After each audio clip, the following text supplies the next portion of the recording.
Interdependence and food chain. Plants and animals depend on each other for food.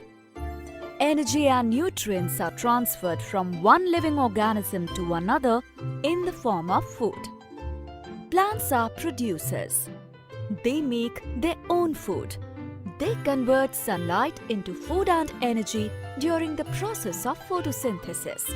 Animals are consumers. They depend on plants and other animals for their food and energy. Plants are eaten by herbivores, which in turn are eaten by carnivores. A series of living organisms through which nutrients and energy flow as one organism eats another is called a food chain. Every living organism forms a part of a food chain. Food chains indicate how energy is passed from the sun to producers to composers and finally decomposers. Food chain maintains a natural balance in the population of living things on the earth. Food chains exist both on land and in water. An example of a simple food chain on land is grass being eaten by a rabbit.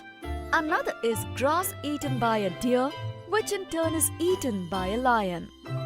A long food chain is a grasshopper eating grass, being eaten by a frog, which is then eaten by a snake.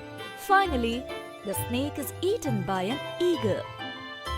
In ponds, rivers, or other water bodies, food chains begin with aquatic plants such as algae, being eaten by snails that are then eaten by fish. Fish are eaten by cranes. A food chain cannot exist independently. Most plants and animals are a part of several food chains. Different interconnected food chains form a food web.